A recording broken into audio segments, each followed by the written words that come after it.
Well, there's still a lot of drama going on around the Big Ten as it looks for its third straight national championship. Programs are making hires all over the place, except Michigan, who seems to still be having trouble finding their new head coach. Not so funny now, is it?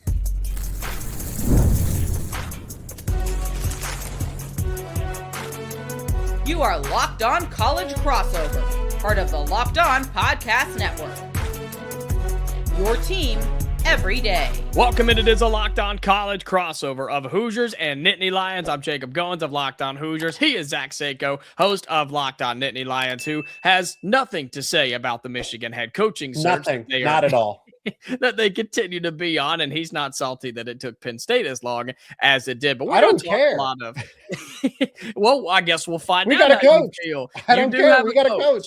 You have a coach, and Michigan cannot say the same. But other Big Ten teams have coaches. We'll talk about that and kind of grade those a little bit, get our feelings on what those hires have been like. Also, the Big Ten, is it going to win another national championship? We'll talk about that. Michigan still looking for their next head coach as well. But first of all, Merry Christmas, everybody. We appreciate you being with us on this Christmas day. Tons going on around the sports world, and I know you've got stuff going on with your family. So wherever you're watching us, in the car, on the way somewhere, maybe you've snuck off to the restroom, or you're just sitting in the living room and don't care with headphones on, we appreciate you being a part of Locked On Hoosiers and Locked On Nittany Lions. And let's start with what continues, Zach, to be the biggest story in the Big Ten. It's the idea that Michigan is still looking for its next head coach. And Alabama winning last week took Kalen DeBoer off the table, at least for now. And then Kenny Dillingham signing an extension at Arizona State took him off the table too. So where the heck does Michigan go from here? Well, for following the market odds, right? Kyle Whittingham, which I think would be a solid hire, but now we're when on the outside looking at all of it, it's hilarious because I was doing the exact same thing. It was, well, we'll get Mike Elko. Mike Elko will be available. We'll just be able to offer him more money. No, you won't. I can tell you because I experienced this firsthand. Yeah. Well, we're just going to wait on Alabama and Kalen DeBoer in an absolute dumpster fire, and we'll hire Kalen DeBoer. No, you won't. Well, we'll be able to go and get somebody else and pay them enough money to convince them to leave their alma mater. Is that Brent Key? Is that Jeff Brom? No, you won't. You're going to end up with somebody that is hopefully a solid hire for Michigan's sake, right? Because we're going to talk about it more in the upcoming segment. I think Michigan State is on the up and up. They are rising right now, and Michigan, they got to be real careful. They definitely need to try to hire this coach before the transfer portal opens up, because it could be, and then that's where you might have to settle and say, we just got to get somebody to get somebody. And that if they end up going in that direction so that Michigan doesn't fall apart, they're going to go with Biff Poggi if that's the case, which would be fine, right? I would say that's the equivalent to the Terry Smith chatter, where it's, he's made his case. He's a player's coach. The program wouldn't fall apart.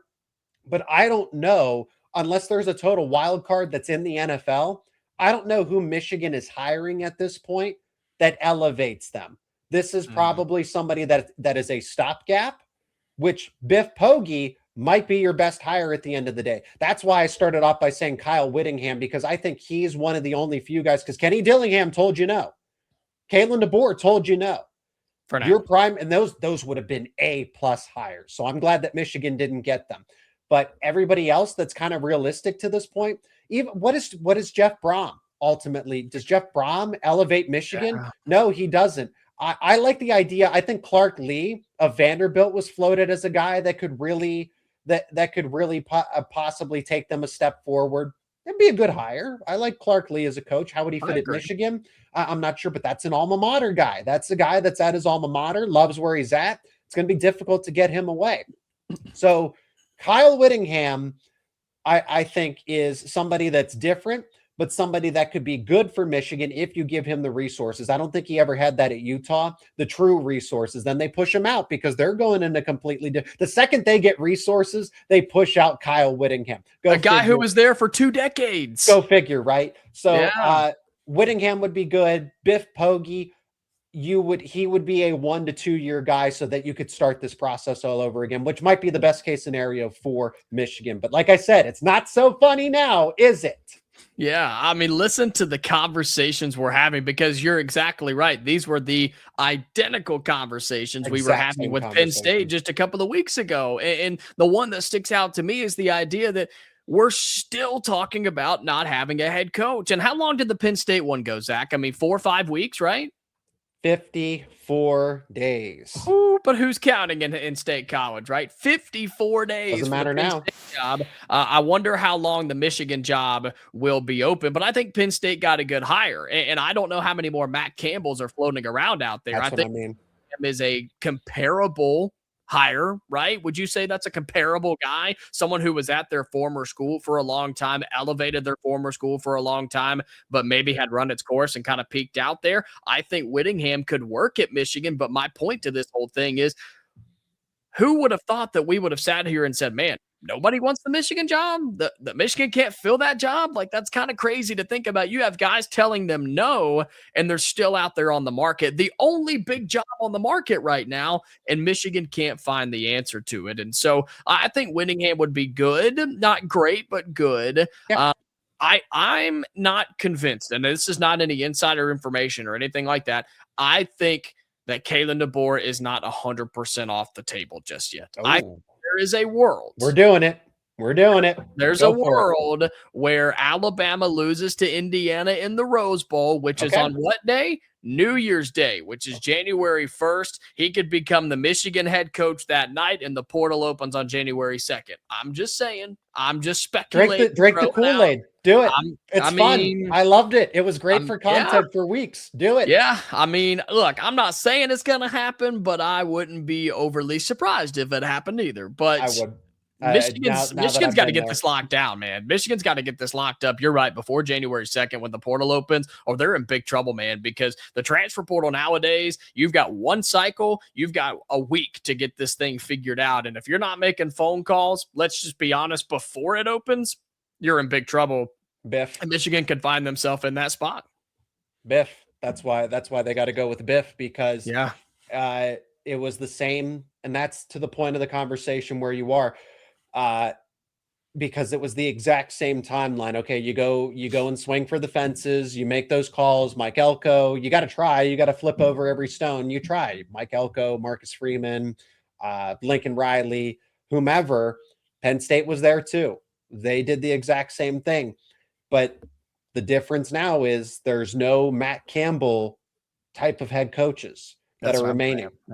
And there are people that want the Michigan job, but not the people that Michigan wants. Brian Kelly wants that job.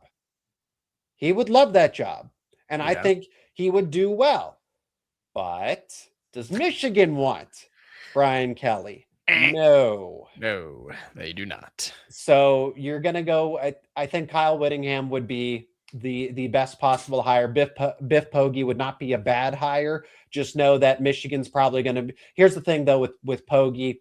Michigan is going to be looking around the entire time. And that was the one thing that I said about Penn State possibly promoting Terry Smith from interim to the full-time head coach, is that, do you really want to be on the hot seat year after year by proxy that Penn State's prove it. It's not fair to either side. Yeah, it's the prom date you settled for 3 weeks before the dance, and you're constantly looking for a hotter date before it arrives. That's just how it would go for Michigan, and that's not fair, but it is what it is. And so Michigan's still looking for a new head coach, and they'll find one eventually here soon. But several Big Ten teams have already landed on a new coach, including the Nittany Lions. We talk about those coaches and their programs and grade them coming up next on this Locked On Crossover.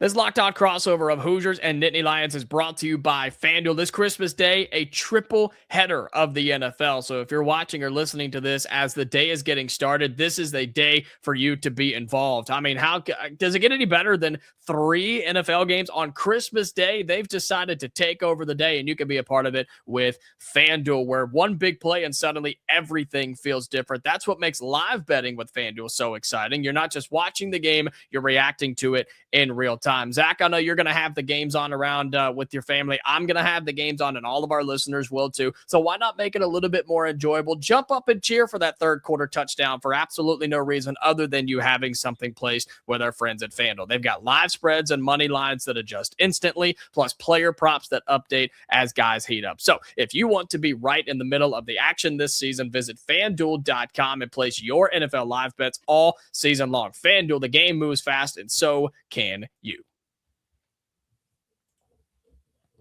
All right, welcome back into this Locked On crossover of Hoosiers and Nittany Lions. He is Zach Seyko, host of Locked On Nittany Lions. I'm Jacob Goins, host of Locked On Hoosiers. We appreciate you being here to get a Merry Christmas to you and your family as we continue talking the hottest topics in the Big Ten. And right now, several teams have brand new head coaches, Zach, and I want to get kind of our thoughts on this and the temperature of how we're feeling, especially with some of these that have taken place a couple of weeks ago. And the hire that stands out to you the most, I think I know the answer to this, but the hire that stands out the most to you is who, where, and why?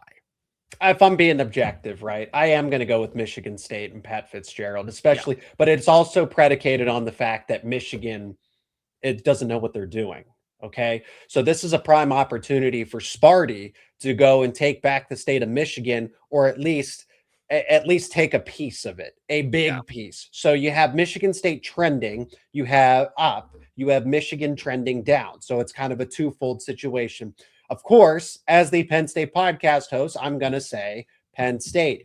And it's because this could have been a lot worse. Yeah. This could have been terrible. You could have been in a situation where you hired Brian Daboll. And I kind of like the idea of Brian Daboll, but there's a reason the board got together, allegedly.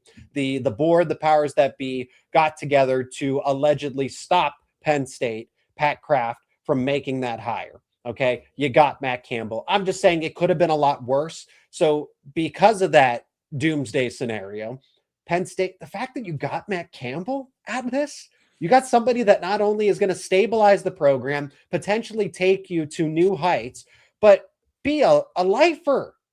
Matt Campbell's not going anywhere. Yeah. If things go well, I think this is his last job.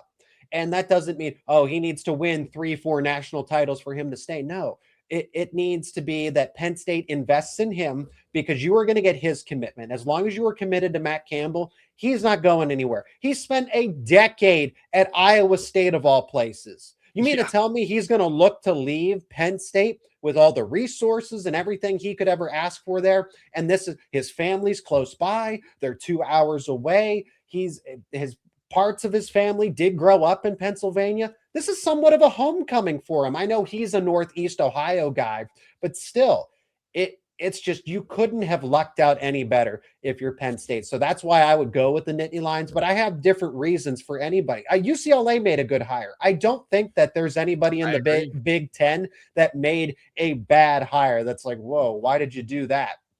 Bob Chesney is somebody that can finally just inject some sort of energy, momentum. Exactly. Into UCLA.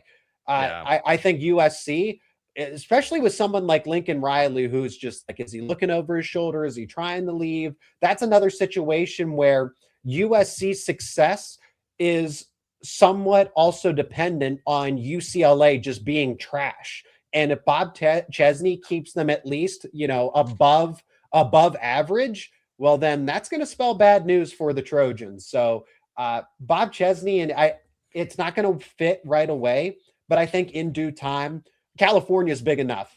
He'll get some sort of response. Yeah, and there's a lot of good players and talent in UCLA and the high school rankings, right? There's a lot of good players out in the state of California. And look, I think Lincoln Riley is on his way out of USC, but I've also said that for years and he's still there. So who knows how that's going to play out. But no, I like the Bob Chesney hire at UCLA. I like it better for UCLA than I do for Bob Chesney. And what I mean by that is Bob Chesney's a good coach who's won everywhere he's been. I understand he took over a good situation at James Madison and just kind of continued that. from our own Kurt Signetti, but he's won everywhere he's been. He was winning games and competing for championships in the D2 level. He was competing for championships and winning games at the FCS level. And he just took James Madison to the college football playoff. Now, whether they were supposed to be there or not, that's a separate argument, but he did it. And you can't take that away from him. But what I mean is UCLA found a really good head coach. I'm concerned that they don't give him what he needs to be successful. I could see a world where he doesn't win many games at UCLA and takes a different job somewhere else and does win games at a bigger program because they see the potential for him. But I think UCLA got a good guy. I do. For Matt Campbell and Penn State, for me, I am middle of the pack, middle of the road on this one, and I'm just in kind of wait and see it mode because you described it as it could have been a whole lot worse, which is absolutely true. But it also could have been better, right? There were bigger names that were on the table here. There were bigger fish that Penn State went after, and they turned away and didn't bite the worm, and they swam somewhere else. So I think Penn State got a good coach. Can Matt Campbell take that next step at a much bigger place, at a much bigger program from Iowa State to Penn State? If he can kick it into that next year, this could be a great hire for Penn State and somebody who does get them over the edge, over the hill, the thing that James Franklin could not do, right? Then there's Pat Fitzgerald, one that you have talked about a lot at Michigan State, calling them trending up. When I first saw the hire, I said the exact same thing. But now that I'm starting to do a little bit more research and reminding myself of the last couple of years of the Fitzgerald era at Northwestern, which again, it's Northwestern. Let's not hold this guy to everything that happened there, right? In terms of his wins and losses. I won't get into the off-field stuff, but this guy was not winning games down the stretch. And I don't know what he can do in this new era of college football with the portal and NIL. He was not really in the game when all of that was getting to its peak like it is right now. And so that is concerning for me. But if Michigan State keeps finding families to donate $400 million, he might be okay. I could spend $400 million if somebody gave it to me. You don't have to teach me how. But you see what I'm saying is he's coming into a new era of college football, and I'm curious on how that's going to go. But for somebody to just step in and re-energize the culture and the fan base, yeah, I think Fitzgerald is that guy. So I don't know. I think Matt Campbell's the best hire in the Big Ten, but Michigan could get that guy. Maybe they just pull a rabbit out of a hat. I don't know. But I think there are better hires outside of the Big Ten than I think there are in the Big Ten, Zach. I think that's kind of where I stand. I mean, people want to talk about Lane Kiffin to LSU and things like that. I think Will Stein going to Kentucky's a really great hire. I know that's in the SEC, but I love that hire for them. And so, but that's coming from Oregon, right? That's an Oregon coordinator. Both Oregon's coordinators have dipped out and taken other jobs. And so that impacts the Big Ten. But I'll give it to you. I'll give you Matt Campbell to Penn State is probably the best hire right now in the Big Ten. What about the coaches that were retained, that were given another year or an extension, right? I think so. It's not about questioning the teams that made a change. How about the ones that stayed pat? Nebraska kept Matt Rule, gave him an extension. Wisconsin kept Luke Fickell. Maryland kept Mike Locksley, and they started off on the right foot. They started off really well, but then the way that we think of their season or talk about their season is vastly different than where they actually finished, because they started hot, but they ended up finishing in the exact same place, second to last, 1-8 in conference, 4-8 overall. So Mike Locksley is basically there to keep the Malik Washington from transferring, or Zion Ely to stay committed? That was the guy we all talked about in our Big Ten squad. Everybody chose him to be the first coach fired. Everybody chose him. Yeah, and then it was over here. I also had Luke Fickell being gone by the end of this year, but our buddy Ryan Herrings at Locked On Badgers says, look, they're just not going to spend the money to buy him out. Is what it is. They're not going to pay it, which is such a wild idea in today's world, but it's the truth. So you're right. I think that's just as big of a story on coaches who kept their jobs versus coaches who were hired in the Big Ten. So lots of drama there on the coaching side for places that have been filled, jobs who are still open, right? Michigan, of course, being that one. But what about the college football playoff? Outside of coaches being hired, there are still teams competing in college football this season, and the Big Ten looking for its third title in a row. We talk about that drama in our final segment coming up on this Locked On Crossover. All right, final segment of this Locked On Crossover, Hoosiers and Nittany Lions. We appreciate you being here. Make sure you subscribe to both of our YouTube channels and follow us on your audio podcasting platform so you never miss a new episode of Locked On Nittany Lions or Locked On Hoosiers. And we're talking all things Big Ten on this Christmas Day as the college football playoff continues on, Zach, and the Big Ten looking for its third title in a row. Is it the Big Ten versus everybody else, or do you think that maybe there's some disparity there with a team like Texas Tech or Alabama or Miami who could step up and try to knock off the Big Ten? Texas Tech would probably be the most likely one. And they might take down two, right? I'm not necessarily predicting that. I'm just saying they have an opportunity to take down two teams from the Big Ten back to back, since that's where they're placed in the bracket. I will say, and I will continue to stand by this, I don't think Ohio State is the number 2 team here. I think that they have some serious flaws, that Miami of Florida could be the one. Oregon and Indiana have a better chance of surviving than Ohio State does, in my opinion. Wow. Ohio State's not getting to the championship game, okay? Even if they advance past Miami of Florida, they're not getting past Georgia. So it's going to be Georgia most likely at the end of the day, because I don't see Miami doing it. I just know that they have the better chance of upsetting Ohio State than Texas Tech does against Oregon, and Texas Tech, in theory, against Indiana. You're going to have Big Ten versus Big Ten if you get Oregon versus Indiana. So just know that, for your sake, that if and when you make the college football playoff championship, you're not going to meet Ohio State in a rematch. I would be okay with that, because I'm not scared of Ohio State or worried about Ohio State, but if I don't have to play them twice in the same season, I'm going to pass on that. But I still think that the Big Ten is the conference to beat. I think Georgia is probably that team that is the biggest threat.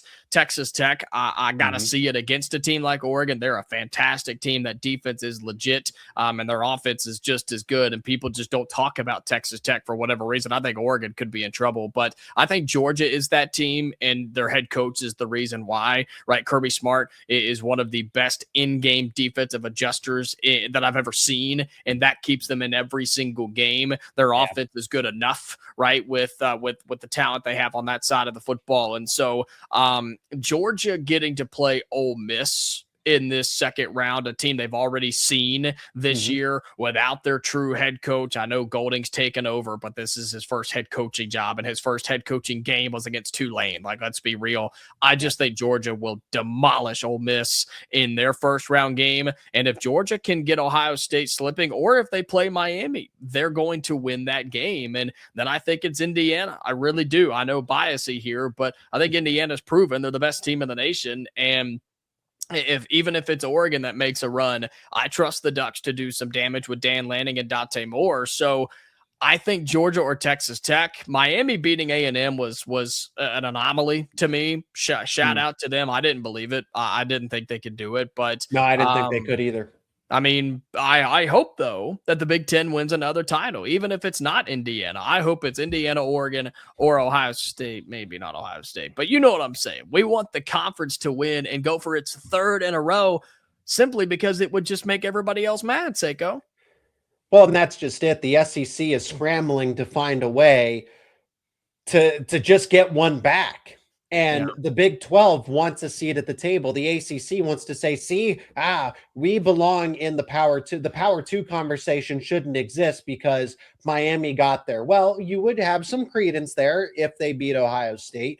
Texas Tech certainly gives the best opportunity. So I think it's absolutely fair to say that it's the Big 10 versus everybody else, because the Big 12 and the ACC are tired of hearing that they're not even in the conversation of the SEC and then the Big 10. Then when you talk about the SEC and the Big 10, the SEC just can't win a national title. Ever since the NIL and transfer portal era, they have no answer. Why? Because they always had an unfair advantage then you actually leveled the playing field and, oh, look, the Big Ten wins championships year after year after year. Interesting. So yes, it is Big Ten versus everybody else, because now the playing field is actually leveled and nobody's caught the Big Ten at this point. The Big Ten is just very top heavy. So the SEC, well, it's the better conference. It's deeper. Okay. You know what? You got that. But year after year after year, last man standing is from the Big Ten. Yep. Who cares? I don't care that everybody's 7-5 in the SEC. Okay. I am more concerned about, like you said, who's got a ring on their finger at the end of the season. Nobody cares if Mississippi State beat Florida. You care about who hoists the trophy in the middle of January. Let them know. Let them know. Raise the roof. The Big Ten's here to play. And with 3 teams in the college football playoff quarterfinals, the conference has a great chance to go and win its 3rd in a row. Those games are going to be exciting. The coaching carousel is exciting, and everything going on in the Big Ten is exciting as well. And we've got you covered every single day. He does, Zach Seyko of Locked On Nittany Lions, with all things Penn State. I'm Jacob Goins of Locked On Hoosiers, all things Indiana. Again, make sure you subscribe to both of our YouTube channels. Follow us on your podcasting platforms, on your audio podcasting platforms, that is, so you never miss new episodes of our daily shows, plus our Big Ten conversations, breaking news, live shows, you name it, we've got it. There's a reason that Locked On is the #1 sports podcasting network in the world. So again, thank you for being here. Thank you for watching and listening. Merry Christmas to you and your families. We appreciate you all so much, and we are so excited and blessed to do what we do. And we're back for another episode tomorrow. So until then, stay safe, and we'll talk to you later.